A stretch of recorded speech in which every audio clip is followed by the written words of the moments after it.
RDG हमको मिलती है, जो कि 14 स्टेट्स ऑल ओवर इंडिया है, जो फाइनेंशियली इकोनॉमिकली वायबल स्टेट्स नहीं रहे हैं, उनको आरडीजी को 14 स्टेटों को गवर्नमेंट ऑफ इंडिया देती है। 2021-22 में आरडीजी थी 10,257 करोड़, 22-23 में आरडीजी हुई 9,377 करोड़, 23-24 में जो रेवेन्यू डेफिसिट ग्रांट हुआ वो हुआ 8,058 करोड़ रुपए, और 24-25 में जाकर के आरडीजी जो है रेवेन्यू डेफिसिट ग्रांट है वो हुआ 6,258 रुपए, और आरडीजी जो है 2025-26 में कितनी हुई 3,257 रुपए। अब अगर हम इसका फ़र्क देखते हैं, आरडीजी का फ़र्क देखते हैं, जो है 21-22 और 25-26 में ये लगभग 8,000 करोड़ रुपए का जो गैप है, 8,000 करोड़ का जो डिफरेंस है आरडीजी में, वो हिमाचल प्रदेश में आरडीजी का डिफरेंस जो है वो आया है। इसके अलावा जब ये जीएसटी लागू किया गया था तो 2017 से 2022 तक हमको जो जीएसटी कंपनसेशन के रूप में था वो 13,229 रुपये आया। 5 साल में हमें 13,229 करोड़ रुपया जो है वो आया। लगभग 2,600 से 2,700 करोड़ रुपया हमको जीएसटी कंपनसेशन के रूप में गवर्नमेंट ऑफ इंडिया से हर साल जो है प्राप्त होता था, मगर 2022 में इसको बंद कर दिया गया, जिससे लगभग 2,500 करोड़ रुपए का लॉस जो है हिमाचल प्रदेश की सरकार को जो है हुआ है। अगर हम ये दोनों आंकड़े जोड़ लें तो लगभग 10,500 करोड़ रुपया हमको 2021 की तुलना में 25-26 में 10,500 करोड़ रुपए कम गवर्नमेंट ऑफ इंडिया से हमको जो है प्राप्त हुए हैं। और हमने ओपीएस लागू किया। उस ओपीएस लागू करने की एवज में जो हमारी एडिशनल जो हमारी बोरिंग थी 1770 करोड़ रुपया जो हमारी बोरिंग होती थी वो भी गवर्नमेंट ऑफ इंडिया ने उसको बंद कर दिया। तो कुल मिलाकर के लॉस हमारा कितना हो गया 12,000 करोड़ रुपए का एक वित्तीय वर्ष में स्टेट को पैसा जो है वो कम हो गया 12,000 करोड़। इसके अलावा हमारा जो जब कोविड आता है, कभी भी स्टेट में या नेशनल लेवल पे, कभी भी किसी भी स्टेट्स में या नेशनल लेवल पे कोई डिज़ास्टर आता है या कभी कोई जैसे कोविड का दौर आया, उस वक्त भी जो है हमको जो है गवर्नमेंट ऑफ इंडिया ने जो एडिशनल बोरिंग जो है 2% एडिशनल बोरिंग ऑफ जीएसडीपी जो है वो अलाउ की। हमने मुख्यमंत्री जी ने फाइनेंस मिनिस्टर से भी, होम मिनिस्टर से भी निवेदन किया था कि हमारे को एडिशनल बोरिंग जो है on pattern on par with Covid time, क्योंकि 2 वित्तीय वर्ष में हमारे आपदा 2 वर्षों में आ गई है, मगर वो एडिशनल बोरिंग भी हमको जो है अलाउ नहीं की गई। और इस एडिशनल बोरिंग करने की वजह से हमारे प्रदेश की जो थोड़ी सी स्थिति है वो हमारी जो है वो सुधर सकती है। अब बीजेपी के लोग बहुत सारी बातें बोलते हैं कि जी हमारे को एनडीआरएफ में पैसा आ गया, एसडीआरएफ में पैसा आ गया और हेड्स में पैसा आ गया, और कई हज़ारों करोड़ में गिनते हैं। कोई 25,000 करोड़ बोलता है, कोई 30,000 करोड़ बोलता है, तो 35,000 करोड़ बोलता है। मैं आपको स्पष्ट रूप से ये आंकड़ों के आधार पर आपको ये फिगर्स दे रहा हूँ। हमको पिछले 3 सालों में 2023-24 में हमको टोटल जो पैसा आया है एसडीआरएफ में, एनडीआरएफ में इंक्लूडिंग पीडीएनए, एसडीएमएफ में state disaster mitigation fund, national disaster mitigation fund, ये सारे का सारा हमको 2023-24 में 1,235 करोड़ रुपया आया है, और 2024-25 में हमको आया है 704 करोड़ रुपया, और 25-26 में ये जो हेड्स मैंने आपको भी गिने हैं, जो भी हेड्स हैं, इस सारे में हमको आया 2,282 करोड़ रुपया, 2,282 करोड़ रुपया। और ये टोटल मिलके हमको अलग अलग हेड्स में सारे का सारा हमको अभी तक 4,270 करोड़ रुपया आया। और इसमें से भी हमको जो आया है पैसा, वो मैं आपको जो आंकड़ा दूँ, ये हमारा इसमें हमारा जो state share including our state share also,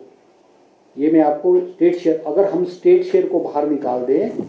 तो हमको गवर्नमेंट ऑफ इंडिया से 3,554 करोड़ रुपया है। 3,554 करोड़ रुपया हमारे को SDRF, NDRF, SDMF, NDMF के हेड्स में, जो है डिजास्टर मैनेजमेंट और उसमें अलग अलग हेड्स में PDN में आता है, ये हमको 3,554 करोड़ रुपया आया है। और 700 करोड़ रुपए जो मैंने आपको ऐड किया वो हमारा स्टेट शेयर से, वो हमने स्टेट गवर्नमेंट ने ऐसा जमा किया है। अब जैसे जो ये रिकमेंडेशंस होती हैं, हमारी जो SDRF है या NDRF है, ये फिक्स्ड है, क्योंकि फाइनेंस कमीशन है वो हमको अवार्ड करता है। तो हमको जो है वो 3,554 करोड़ रुपए में से 1,457 करोड़ रुपए तो हमारा फिक्स था, जो हमारी प्रदेश गवर्नमेंट को मिलना ही मिलना था। और NDRF में इंक्लूडिंग हमारा PDNA में हमको 2,097 करोड़ रुपए जो है मिला है। इसमें भी मैं कहना चाहूँगा आपको कि हमारा नुकसान 2023 में नुकसान हुआ हमारे को लगभग 10,000 करोड़ रुपए, और गवर्नमेंट ऑफ इंडिया ने हमारे को जो आंका है, उसको जो एनालाइज किया है, वो लगभग 9,000 करोड़ रुपए के करीब किया था। और उन्होंने हमको कहा था कि हम PDNA के तहत जो 2023 में हमारा डिजास्टर हुआ था, उसमें वो हमको 2,006 करोड़ रुपए देंगे। 23 में ये कमिटमेंट गवर्नमेंट ऑफ इंडिया ने की थी, 23 में हमको पैसा नहीं आया, 24 में हमको पैसा नहीं आया, और हमको 30% पैसा जो है वो 450 करोड़ रुपया जो है वो हमको गवर्नमेंट ऑफ इंडिया से जो है वो इस साल के शुरू में आया है। और अभी 601 करोड़ रुपए की जो राशि है, अभी इसी महीने दिसंबर 2025 के आखिर में 601 करोड़ रुपए की राशि हमको PDNA में, जो हमको 2023 में नुकसान हुआ था, उसका पैसा आया है। डिपार्टमेंट भी जो है MSMA की फेस्ट जो है वो आयोजन किया जा रहा है, 3 और 4 तारीख को होगी, जिसका विधिवत रूप से मुख्यमंत्री जी कल रिच पे 4 बजे जो है विधिवत रूप से उद्घाटन करेंगे। हिमाचल प्रदेश के जो उद्यमी हैं, हमारे जो सेल्फ हेल्प ग्रुप्स हैं और छोटे छोटे उद्योग हैं, उनके जो प्रोडक्ट्स की प्रदर्शनी जो है वो रिच पे आयोजन की जाएगी, ताकि उनको अपने प्रोडक्ट को दिखाने की, मार्केट में बेचने की और पब्लिसाइज करने का जो है मौका जो है वो दिया जाएगा। हमने जो महिला हमारी जो कारीगर हैं, महिलाएं हमारी जो प्रोडक्ट जो इंडस्ट्रियल इनके छोटे छोटे यूनिट्स हैं, उनको भी हमने स्पेशली इनवाइट किया हुआ है। और हम 4 तारीख को पीटरहॉफ में उनको उनकी जो गाथा है, उनकी जो जर्नी है, अपनी जो शुरुआत की जर्नी है, वो भी वो बताएंगे, और हमको उनको फैसिलिटेट भी करेंगे, और हम उनको सम्मानित भी जो है करेंगे। कल रिच पे जो है वो हिमाचली ड्रेस का जो है वो फैशन शो भी होगा, क्योंकि हमने हिमाचली जो हमारी ड्रेसेस है, हमारी पहनावा है, उसको हमने मॉडर्नाइज करके उसमें हमने वेस्टर्न लुक दे करके, जैसे हर डिस्ट्रिक्ट्स के हमारे जो ड्रेसेस हैं उनका भी जो है हम प्रदर्शन करेंगे। हिमाचल प्रदेश की जो कुजीन है, हमारे जो खाने हैं, उनका भी प्रदर्शन जो है वो किया जाएगा, क्योंकि हमारे जो है जैसे हमारे कुजीन है, हमारे क्लोथ्स है, हमारा कल्चर है, हम कहते हैं 3C, वो हम इन तीनों चीज़ का, कुजीन, क्लोथ्स एंड कल्चर, इसका हम प्रदर्शन जो है वो रिच पे करेंगे। रात को कल्चरल नाइट भी होगी, और 24 को पीटरहॉफ में जो CEOs हैं, बड़े बड़े जो यूनिट्स वाले CEOs हैं, और बाहर बहुत सारे लोग हैं जो हिमाचल प्रदेश में इन्वेस्ट करने जा रहे हैं। कुछ ऐसे लोग हैं जिन्होंने हिमाचल प्रदेश में इन्वेस्ट किया है, उनका इंटरेक्शन मुख्यमंत्री जी के साथ इंटरेक्शन होगा, ताकि उनके जो वो क्या हम हिमाचल सरकार से इंडस्ट्रियल सेक्टर को और प्रमोट करने के लिए हिमाचल गवर्नमेंट से क्या चाहते हैं, वो हमने एक प्रोग्राम रखा है। आप सब मीडिया के भी हमारे सब बंधुओं को मैं आपको आमंत्रित करूंगा कि आप सब आएँ। हमारे जो प्रोडक्ट्स हैं, हमारी चीज़ें हैं, हमारी पब्लिसिटी है, उसमें भी हम चाहेंगे कि आप सबका जो है हमको सहयोग प्राप्त हो। आप सबका बहुत बहुत धन्यवाद। सर, प्रधानमंत्री का हाँ, कुछ बात उसके बाद हाँ, ये मैं इम्पोर्टेंट बात भूल गया कि हमारे प्रधानमंत्री जी धर्मशाला में आए और उन्होंने हिमाचल प्रदेश को इस आपदा की घड़ी में 1500 करोड़ रुपए की घोषणा भी की है। मगर दुख की बात यह है कि 1500 करोड़ अभी तक जो है हिमाचल प्रदेश को प्राप्त नहीं हुआ है। हिमाचल प्रदेश की 75 लाख जो जनता है वो मोदी जी के 1500 करोड़ रुपए का इंतज़ार कर रही है, ताकि जो गांव में हिमाचल प्रदेश के अलग अलग क्षेत्रों में सड़कों में पीने के पानी की स्कीम्स हैं, उनको नुकसान हुआ है, उसको जो है बहाली की जाएगी। अभी बहुत सारी चीज़ें जो है टेम्प्रेरी रिस्टोर की हैं, मगर हमको अगर 1500 करोड़ रुपए मोदी जी के प्राप्त होंगे तो उससे हमको बहुत बड़ी राहत जो है वो मिलेगी, और उम्मीद करते हैं कि वो हमें जल्द से जल्द जो है वो मिले। इसके अलावा जी कुछ और?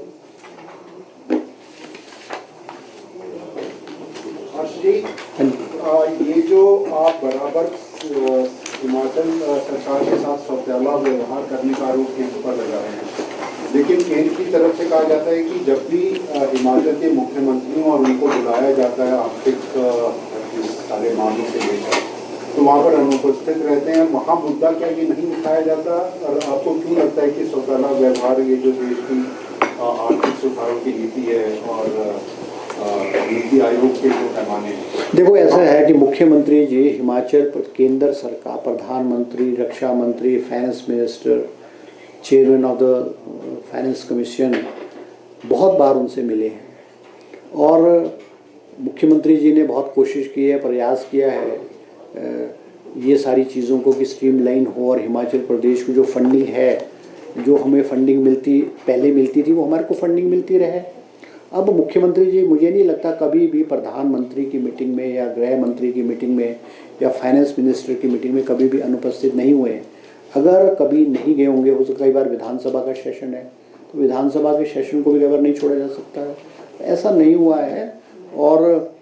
हम ये, जैसे मैंने भी कहा कि ये कोई कांग्रेस सरकार की ही जिम्मेवारी नहीं है, क्योंकि गवर्नमेंट ऑफ इंडिया में बीजेपी गवर्नमेंट है, बीजेपी गवर्नमेंट, तो इनकी भी नैतिक जिम्मेवारी बनती है। मगर जिस तरह से कई बार हमको सूचना मिलती है, कई बार अनऑफिशियली पता लगता है कि भाजपा के नेता दिल्ली जाकर के पैसे को रुकवाने के लिए जाते हैं। मुख्यमंत्री पहले दिन दिल्ली जाएंगे, प्रधानमंत्री, गृह मंत्री, वित्त मंत्री से मिलते हैं, पीछे से जाकर के वे रुकवाने की बात करते हैं। और बहुत सारे लोगों ने कहा इस बात को कि भाजपा के नेता दिल्ली में आकर के रुकवाने की बात करते हैं। तो मैं कहना चाहूँगा कि देखो, जब चुनाव होगा, चुनाव में हम ये आपस में एक दूसरे के ऊपर आरोप प्रत्यारोप करते हैं, मगर ऐसे संकट के घड़ी में जब प्रदेश इस आपदा के कठिन दौर से गुजर रहा हो, तो हम सबको चाहिए कि हम सबको मिलकर के हिमाचल प्रदेश के जो हक हैं, हक हुकूक हैं, उसकी लड़ाई हमको लड़नी चाहिए। और हम उम्मीद करते हैं कि भाजपा के भी नेताओं से कि वो इस लड़ाई में हमारा साथ दें, और हम ये लड़ाई उनके नेतृत्व में भी लड़ने को तैयार हैं, जैसे मुख्यमंत्री जी ने कई बार कहा। आप ये फैसला आयोजन 1 करोड़ रुपए में से भी 25% मतलब 500 करोड़ रुपए हमारा स्टेट ने उसमें डाला है। और हिमाचल प्रदेश की जो स्थिति, सड़कों की स्थिति है, आईपीएस स्कीम्स की स्थिति है, और जो बिल्डिंग्स है जो 23 में डैमेज हुई थी, वो हमने स्टेट हेड से, स्टेट के रिसोर्सेज से सारी की सारी चीज़ें जो है वो रिस्टोर की है। और एक और बात है कि अगर हमको पैसा लेट आता है या कोई चीज़ लेट आती है तो उसका जो ज़्यादा मायने नहीं रह जाते हैं, क्योंकि अगर हमको ज़रूरत 23 में है तो हमको 23 में ही पैसा आना चाहिए। इसके अलावा जो है बहुत सारी बातें बोलते हैं बीजेपी वाले कि जी पीडब्ल्यूडी नेशनल हाईवे में आ गई, हमको इसमें पैसा आ गया, प्रधानमंत्री आवास योजना में आ गया, हमको जो है नरेगा का पैसा आ गया। मैं ये स्पष्ट रूप से कहना चाहूँगा कि पिछले 3 साल में हमारे जो हर हेड में इंक्लूडिंग नरेगा जो हमारी ग्रांट्स जो हैं वो पिछले 4-5 सालों में हमेशा से लेकर के कम हो रही हैं ग्रांट्स, चाहे हमारी नेशनल हाईवे में है, चाहे हमारी उसमें सेंट्रल रोड CRF रोड्स में है, चाहे हमारी नरेगा की है। तो गवर्नमेंट को जो है वो एक फाइनेंशियली जो है रिस्ट्रेन करने की कोशिश जो है गवर्नमेंट ऑफ इंडिया की तरफ से जो है वो की जा रही है। और जो हमारा जो गवर्नमेंट ऑफ इंडिया की कमिटमेंट है वो हर स्टेट के लिए है, और जो ग्रांट्स है वो जो स्टेट सेंट्रल ग्रांट्स मिलती है वो कोई ऐसा नहीं है कि हिमाचल प्रदेश को मिल रही है। हमको आज तक जो भी मिला है गवर्नमेंट ऑफ इंडिया से वो हमारा जो हक है, जो हमको पिछले कई वर्षों से मिल रहा है, बेशक वो हमको कम मिल रहा है as compared to previous years, मगर वो हमको मिला है। गवर्नमेंट ऑफ इंडिया ने एक नया पैसा भी over and above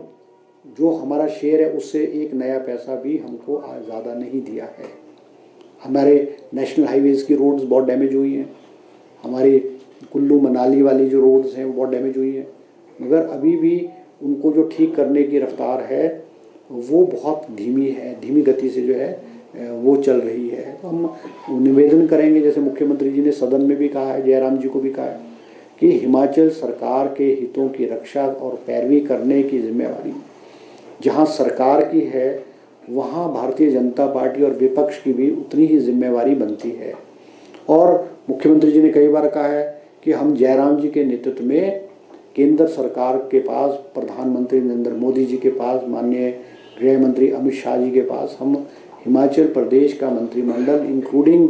chief minister वो इनके नेतृत्व में दिल्ली जाने को तैयार है, ताकि हिमाचल प्रदेश की वित्तीय स्थिति को जो है वो सुधारा जा सके।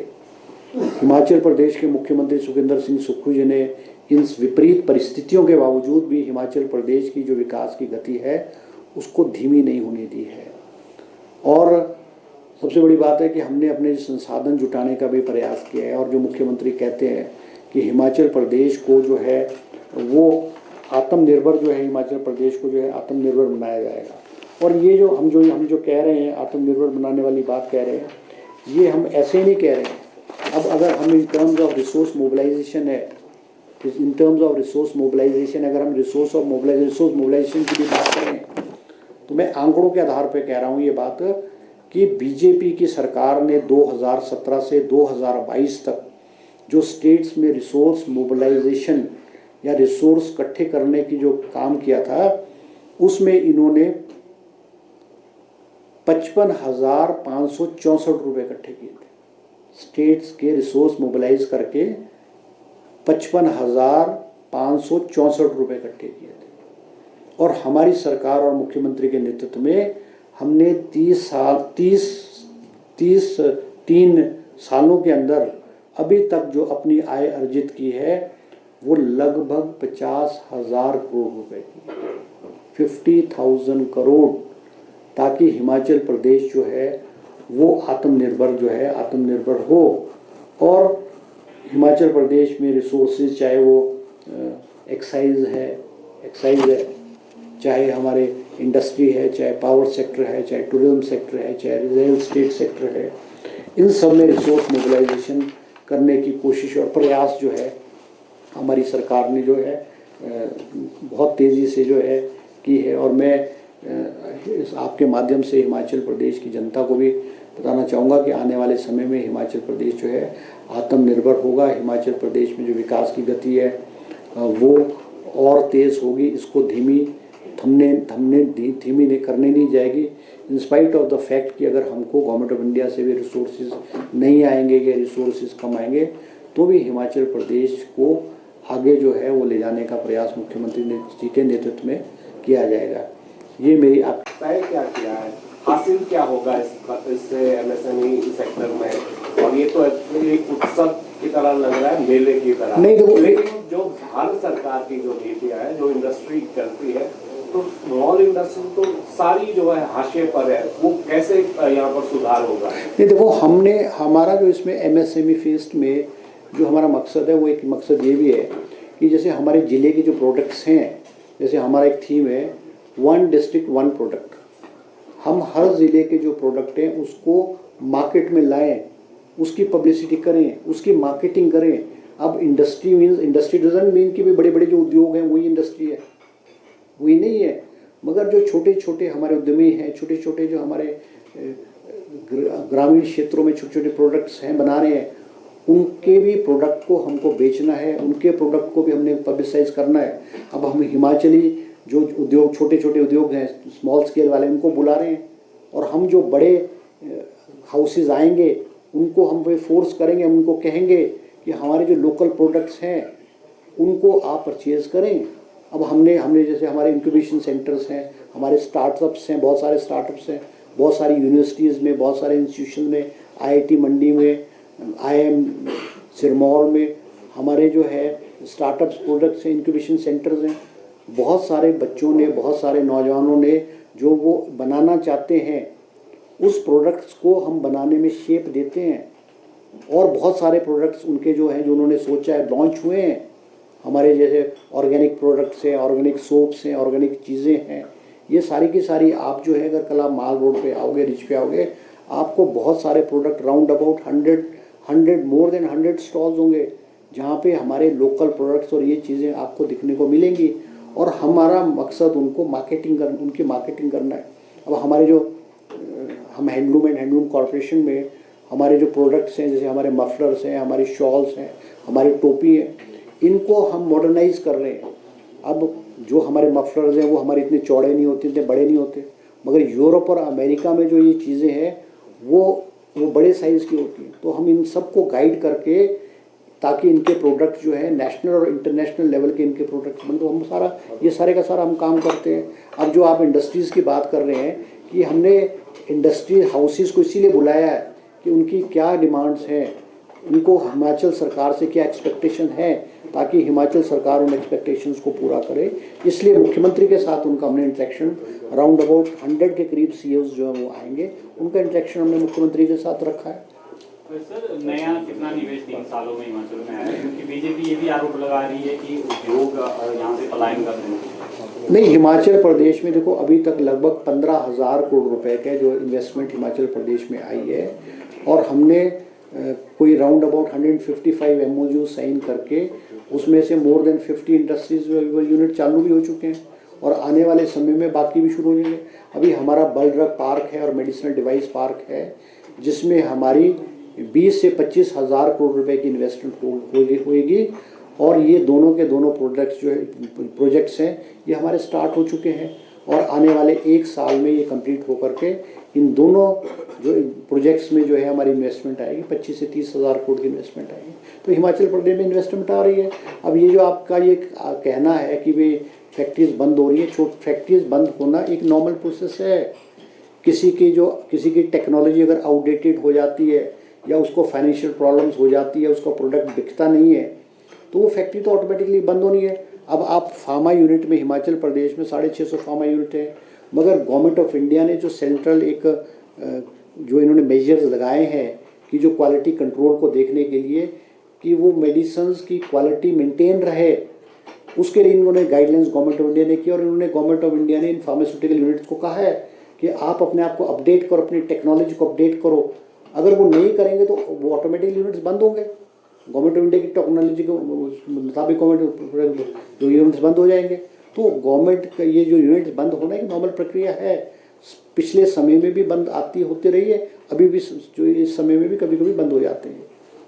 तो जो GST है, GST जो केंद्र सरकार ने कम किया, उसके बाद कोई डाटा है आपके पास, कितना नुकसान कितना कम? क्योंकि आप कह रहे हैं कि GST केंद्र ने कम कर दिया, उद्योग का डिपार्टमेंट है सर, बड़ा डिपार्टमेंट है, बहुत सारा GST से पैसा बनता था, तो कितना लगभग नुकसान हुआ है सरकार को? नहीं, तो मैं आपको कह रहा हूँ कि 2022 तक आपको 2600 करोड़ रुपया GST के रूप में हर साल मिलता था। 22 के बाद गवर्नमेंट ऑफ इंडिया ने 2600 करोड़ रुपए देना हिमाचल सरकार को बंद कर दिया है। तो आप लगा लो 2600, 8,000 करोड़ का तो हमारा RDG का नुकसान हो गया, 2600 करोड़ का हमारा GST कंपनसेशन का नुकसान हो गया है। तो 10-11 हज़ार करोड़ रुपए का तो नुकसान अगर हम करें कि 2022 में और 2025 में 11,000 करोड़ रुपए का फ़र्क हो गया। तो जब किसी भी स्टेट गवर्नमेंट जिसका बजट लगभग 58,000 करोड़ है, और उसका गवर्नमेंट ऑफ इंडिया अगर उसको 20-25% उसका जो फंडिंग बंद कर दे, तो स्वाभाविक रूप से विकास तो प्रभावित होना ही है, और ये हिमाचल प्रदेश में हुआ है। तो इसके लिए जो रिस्पॉन्सिबल है वो गवर्नमेंट ऑफ इंडिया है, क्योंकि एक लिबरल असिस्टेंस और एक लिबरल राहत हिमाचल प्रदेश को जो 21-22 में मिलती है वो अब नहीं मिल रही है, उसकी वजह से सारी की सारी चीज़ें डगमगाई है। ठीक है जी।